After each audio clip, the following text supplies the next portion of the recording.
আসসালামু আলাইকুম, welcome to my channel.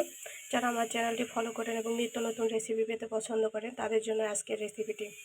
তো আমি এখানে নিয়েছি ধুন্দল, অথবা ঝিঙ্গাও বলেন কেউ থেকে, চিচিঙ্গাও বলে থাকেন। আমি এগুলো ধুন্দুল নিয়েছি, যে এরকম করে কেটে নিয়েছি। এখানে নিয়েছি সয়াবিন। আমি সয়াবিনগুলোকে গরম পানিতে 1 মিনিট সেদ্ধ করে নিয়েছি। তারপরে 1 মিনিট রেখে দিয়ে চিপে ধুয়ে হলুদ ও লবণ দিয়ে তেলের মধ্যে ভেজে নিয়েছি। আর এখানে নিয়েছি আমি মাছ, এগুলো রুই মাছ, রুই মাছের মাথা ও লেজ। আমি আজকে এই রেসিপিগুলোই রান্না করতেছি। তো আমি সবগুলোই রেডি করে নিয়েছি, ধুয়ে টুয়ে সুন্দরভাবে নিয়েছি। তো চেষ্টা করবেন একটু মোটা করে ধুন্দল কেটে নিতে। তো চলুন মেন রেসিপিতে যাওয়া যাক।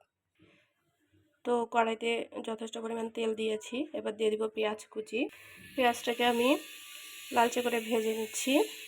ততক্ষণ আপনারা আমার সাথেই থাকুন, পুরো ভিডিওটি দেখে না টেনে, তাহলে রেসিপিটি শিখতে পারবেন। আমি পেঁয়াজটাকে ভেজে নিচ্ছি। আপনারা এই রেসিপিটি রান্না করে খাওয়ার চেষ্টা করবেন, এবং মজা লাগে। অবশ্যই এভাবে ভেজে নেবেন সয়াবিন বা সয়া বড়াগুলো। আমি ভাজাটা দেখাইনি, কারণ ভাজতে সবাই জানি, লবণ ও হলুদ মিশিয়ে ভাজা তেলের মধ্যে সবাই জানি। তো আমি সয়াবিনটাকে একটু লালচে, অর্থাৎ কিছুটা দাগ হওয়া পর্যন্ত ভেজে নিয়েছি।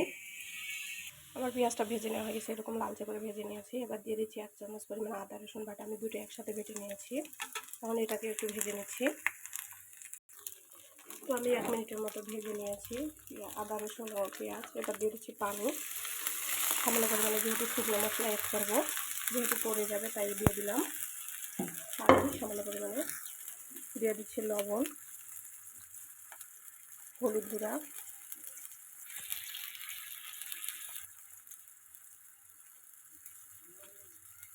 আর দিয়ে দিচ্ছি মরিচের গুঁড়া, দিয়ে দেবো কাঁচামরিচ বাটা।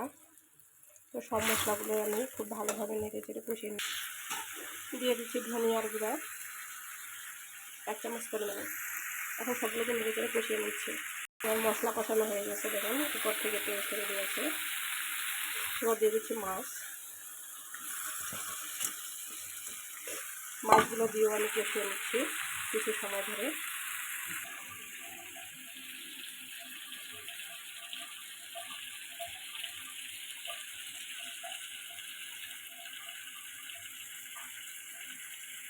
মাছগুলো 3-4 মিনিট কষে নিচ্ছি। কষে নাড়াগুলো তুলে নিচ্ছি, অর্থাৎ এই মশলার মধ্যেই কিছুক্ষণ ভাজা ভাজা করবো, তারপর তুলে নিচ্ছি। মাছগুলোকে তুলে নিয়েছি। এখন এই মশলার মধ্যে দিয়ে দিচ্ছি আগে থেকে কেটে ধুয়ে রাখা ধুন্দল। এখন এগুলোকে খুব ভালোভাবে নেড়ে চেড়ে নিচ্ছি মশলার সাথে। তো আমার মশলার সাথে মিশিয়ে নেওয়া হয়ে গেছে। এখন ধুন্দলের মধ্যে কোনো প্রকার পানি দিয়ে ঢেকে রান্না করছি, কারণ ধুন্দল থেকে এমনিতেই অনেকটা পানি বের হয়ে যায়।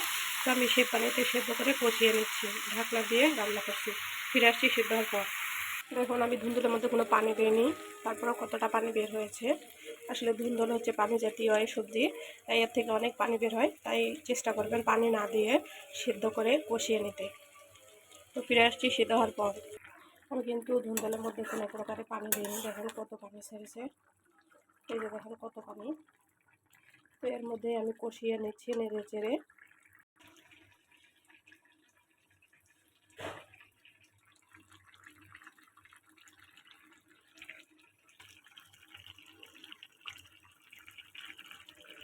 ধুন্দলগুলো পুরোপুরি সিদ্ধ হয়ে গিয়েছে, আমি কোনো পানি অ্যাড করিনি এ পর্যন্ত। এবার দিয়ে দিচ্ছি মাছগুলো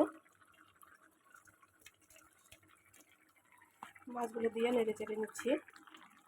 দিয়ে দিচ্ছি ভেজে রাখা সয়াবিনগুলো।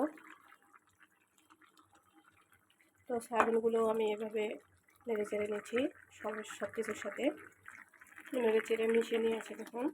এবার দিয়ে দেবো খুবই সামান্য পরিমাণে পানি, বেশি ঝোল রাখবো না। দিয়ে দিচ্ছি পানি।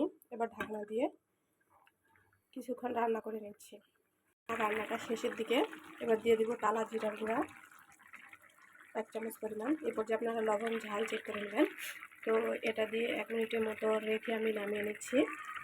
আমার রান্না করা কমপ্লিট। আমি চুলাটা অফ করে দিয়েছি। দেখেন অনেক সুন্দর একটা কালার এসছে। যেহেতু আমি দিনের বেলা রান্না করছি, মোবাইলের লাইট ইউজ করিনি, অর্থাৎ ফ্ল্যাশ ইউজ করিনি, তাই কালারটা তেমন ভালোভাবে বোঝা যাচ্ছে না। তো আপনারা সবাই আমার চ্যানেলটিকে লাইক কমেন্ট শেয়ার করবেন, অবশ্যই সাবস্ক্রাইব করবেন। যদি ভালো লাগে থাকে পরবর্তী ভিডিও পাওয়ার জন্য নোটিফিকেশন বাটিতে ক্লিক করে রাখবেন। আজ এ পর্যন্তই, ভালো থাকবেন, সুস্থ থাকবেন, আমার জন্য দোয়া করবেন। ফিরে আসবো পরবর্তী কোনো রেসিপি নিয়ে।